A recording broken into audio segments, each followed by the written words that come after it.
Georgia, Georgia, the whole day through. Just an old sweet song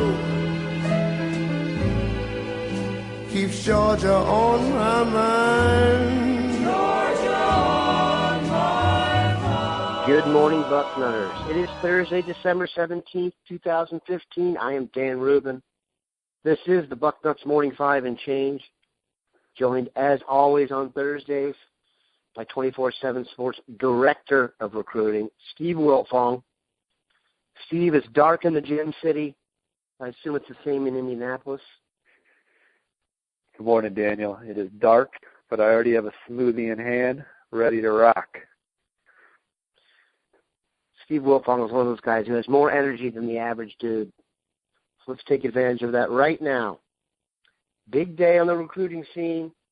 Big day here at the Bucknuts Morning 5 and Change. One of our main storylines, Antwuan Jackson, the defensive tackle from Georgia, will be making his commitment today. We have spent X number of minutes over the past year or so talking about Antwuan. He's probably been the most talked about defensive tackle that Ohio State has recruited.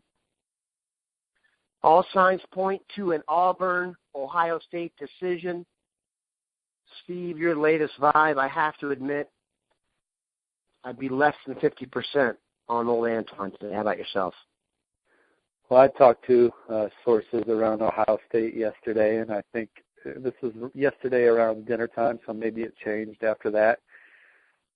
But I think they're going into this announcement kind of in the same spot they were going into it with the Raekwon McMillan and Von Bell. They had no idea what those young men were going to do when they announced, and it turned out well for Ohio State. I know the Von Bell one was really special because I think that one really that was on signing day. I don't know if they were expecting him to commit. He committed to the Buckeyes. I assume the coaching room at the Woody went bananas. Talked to one guy who was in the room, and I know that was just a special moment. That was pretty early in the Urban Meyer era, so that was just a big pull, and that was exciting. I think a lot of people thought Raekwon was going to go to Ohio State. With Antwuan, it's so up in the air. Ohio State really did a great job recruiting him. The last college coach that Antwuan saw when he walked off the field of his last high school football game was Larry Johnson. Ohio State and Auburn were both there that day, but Auburn, their staff had to get back to campus because they had a visitor in town. But Larry didn't have to leave, and Larry was there to greet Antwuan. I know they love Larry Johnson, and I know they love Ohio State, and they see tremendous opportunity. They took several trips to Columbus to kind of give Ohio State its fair shake because he's been to Auburn so many times. And Auburn got the last official visit, but I know it's tight. I really have no idea what he's going to do. I could see it going either way. There's a need at both places. I think Ohio State can point to the track record that they've had of really developing productive players on the defensive front and getting them ready for the next level. When you look at Michael Bennett and obviously Bosa and Adolphus Washington among others. There's no question it's been a quick improvement track record at that position, and Ohio State's got a huge need. So I wouldn't be surprised if he picked the Buckeyes, but I certainly wouldn't be surprised if he picked the school he's visited more than others. So I don't have much insight on what he's going to do, but the feel is it's got a Von Bell, Raekwon McMillan perhaps type feel going into the decision, and that worked out for Ohio State those two times. Yeah, it's fair to say that worked out both times.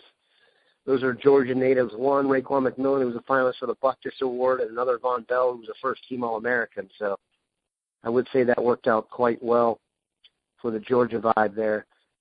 We also have connections, obviously, with the Auburn site here at 24/7. What's the vibe at Auburn? Is Auburn feeling more confident than Ohio State, or do you think the staff there is also kind of flying blind today? Well, Keith Niebuhr, who's one of the absolute best in the business, has been covering Antwuan Jackson. Keith actually lives in Atlanta, and so he's got a good pulse on this one. And he was always telling me it was a toss-up. and they have their final prediction up on Auburn Undercover, and they're still not emphatically saying this guy is coming to Auburn. They know very well that he could end up going to Ohio State. So they don't have it as a done deal, and perhaps maybe that'll change for them as they continue talking to sources. But that's how close it is, or that's how well Antwuan and his family have kept it close to the vest, one or the other. Tune in, because this one could go either way. No doubt. And again, we will have complete coverage of this. There will be 24/7 representatives there at Cedar Grove, at the Cedar Grove Gym, about 2 p.m. Eastern Time. For those of you who have ever followed an announcement live, don't expect it to be at 2 p.m. exactly. There's usually some pomp and circumstance. And for you Bucknutters, you may learn about some girl from Cleveland Heights committing to Stanford. Some people will get that joke, some won't. Okay, moving on. He's not coming to Ohio State, but just for ha-has, Kareem Walker, the running back out of New Jersey, who's a long-time commitment to Ohio State, is committing today. What's the latest vibe among the 24/7 recruiting experts? Well, I haven't been able to make any calls on it this morning, but when I went to bed last night, probably around dinner time was when I last spoke to sources there as well. I still feel good about Michigan, but Florida State very much in it, and Arizona State, they could get them too. As far as I could tell at the end, there 3 schools feeling good about where they stood with the nation's #1 ranked running back according to the 24/7 Sports Composite in Kareem Walker. I thought Michigan was in a great position when he decommitted, but Florida State and Arizona State have certainly done their part to look attractive to Kareem, and he's announcing at 12:30. So I'm not 100% sure where he's going to go. My crystal ball says Michigan. I feel like it'll be Michigan, but Florida State, Arizona State certainly could land him. Well, clearly he knows what he wants, considering the fact Michigan, Arizona State, and Florida State have so much in common. But anyway, I digress. The biggest name in recruiting for Ohio State today, besides Mr. Antwuan Jackson, Dwayne Haskins, quarterback at the Bullitt School, has popped to the top of the list again. Have we heard anything more since his visit? Do you think has the chances been affected in any way? Do you hear anything from the Maryland side? What's the latest with old Dwayne? Well, I was told the interest in Ohio State was real, but what he's going to do, I'm not sure. For me, I always thought Dwayne Haskins was going to go to a school that he had the best opportunity to play early. I have not heard anyone tell me differently. I mean, his finalists were Maryland and Rutgers the first time around. Both those schools would present an opportunity for him to come in and play as a true freshman, and I thought that was the deciding factor of why those were his top 2. Now, maybe he has changed his mind. Maybe he has said, well, it's more advantageous for me to sit out that first year and have that year on the back end if I need it when I'm 22 instead of when I'm 18. I have no idea if that's what he's thinking or not. I'm just speculating. But until I hear different, I always thought early playing time was the big thing for Dwayne Haskins in his college decision. And if that's the case, I still don't see him going to Ohio State. But with that being said, many people have talked about how his interest in the Buckeyes is very real. So I take them at their word for that as well. He certainly had a good visit, talking to Ohio State commits and people that spent time around Dwayne. It was a strong visit. He certainly knows the talent level he'd be surrounded by at Ohio State. He even tweeted a picture of himself and Ohio State's massive offensive line standing behind him. Dwayne's not a small person. Those guys dwarfed him. So he understands what Ohio State is about on the football field, and he certainly fits in from a social standpoint. I think he gets along real well with the guys in the locker room at Ohio State. I think Dwayne Haskins is a special talent, too. I really think he can throw the football at a high level. He has just a special delivery, and he's fun to watch when he's playing well. But in addition to that, you know that the Ohio State staff is lining up next man in possibilities, and that could be anyone from a high-profile guy to a guy that's maybe a little more under the radar. I think there's a pretty good quarterback in the state of Ohio named Thomas McVitie, who's committed to Pittsburgh right now. Pittsburgh had an offensive coordinator change, that maybe could open the door slightly for another school that would want to push for him. Thomas McVitie's a big, strong kid with NFL upside that didn't get a chance to start until late in his career at Moeller. I'll say it's because of politics, but I'm really not sure. The other kid that in front of him was pretty good, but he wasn't as talented as McVitie.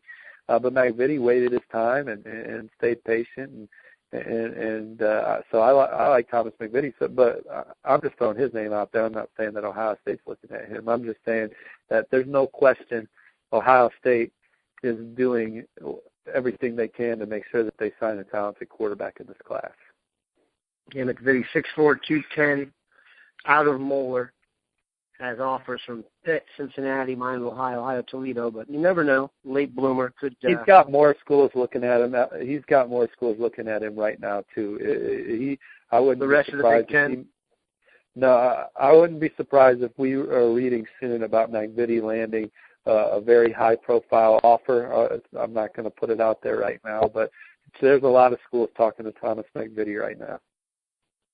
We've talked about this guy a lot in the past, and I'm wondering if a certain staff movement at Ohio State has anything to do with it. Jordan Fuller, the standout from New Jersey. Am I getting a Rutgers Notre Dame? Is he going to stay home and go to Rutgers or go to Notre Dame? Is Ohio State really even in the mix anymore? His name seems to have drifted a bit. Well, I think Ohio State's in the mix again. I thought they were the leader for a while, and I think they're certainly still in the top 4. I'd be surprised if he didn't take an official to Columbus, and I think Ohio State still wants him. I saw some reports that someone even wrote that he didn't have a good time on his Notre Dame site or Notre Dame visit within our network. The Rutgers 24/7 Sports site reported that. I don't necessarily believe that. I think Notre Dame's very much a player, if not the slight leader right now. But the good thing is for the other schools that Notre Dame was his first visit. While it was a great first visit, he didn't commit. He's going to have a shot to take other visits, at least 3. I've always thought Michigan, Ohio State, and Penn State are very much in this picture. Maybe Chris Ash to Rutgers gives the Scarlet Knights a boost, but I always got the vibe that it was Michigan, Notre Dame, Ohio State, Penn State battle. That was even when I thought the Buckeyes were in front. So until I hear differently myself, I got to go with those 4. And another source with knowledge of the situation that I was trading text with yesterday thought that was the same situation. So I still have the Buckeyes very much in it for Jordan Fuller for all the reasons why I thought Ohio State led for him early. Heard a lot of positive vibes out of the weekend where Haskins visited. Didn't hear as many positive vibes about Donnie Corley, who was also on the visit, the wide receiver out of Detroit. Is that a kind of guy, is it time to realize the ship has set sail on him, or do you still think they're really in it? Well, I think Ohio State's in it, so I haven't heard to the degree that's going to make me predict the Buckeyes over Michigan State. But for one, he chose to visit Ohio State last weekend over Notre Dame. So it's obvious he likes the Buckeyes more than Notre Dame, which we were saying anyway. But that just proves it.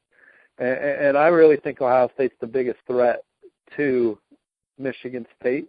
I think he had a good visit. His dad told me it went extremely well. Donnie said he had a good time.